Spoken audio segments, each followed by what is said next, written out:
台湾甲日本的好关系，为观光美食拢看会出来。是讲日本福岛食品到底敢要开放，这争论真久啊。市场署公布109年输入食品风险的分析，由台大动物权威强志公做计划主持人，针对日本食品辐射风险进行国际间检验数字的收集，评估食品对个人的健康影响。这份报告是2018年团队去日本取样的301项食品，加上日本的检测种类，以及咱台湾研究团队连续2年，对根本进行检测观察辐射风险，以国际辐射防护组织的建议。当年暴露辐射量袂使超过1毫西弗，依照这个标准，日本进口台湾的食品风险真低。从各个年龄层大概是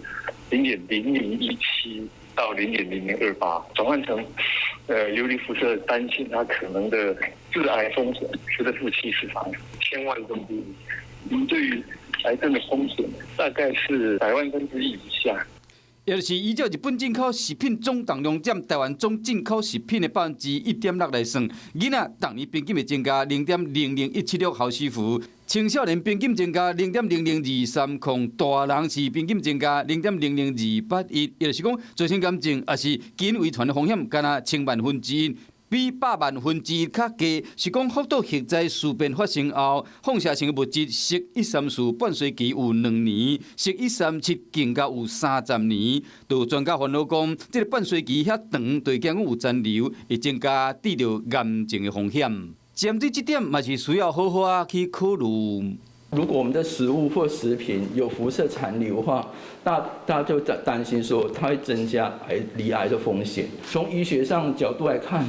虽然说过了10年，因为这半衰期的物质太长了，所以还是担心会有残留量。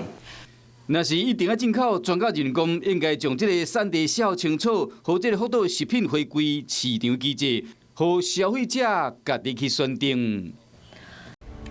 我是陈雅玲，想要跟我一起从零掌握天下事吗？赶紧按下华视新闻 YouTube 频道的订阅按钮，开启小铃铛，跟我一起探讨公共议题，给您最专业的华视新闻。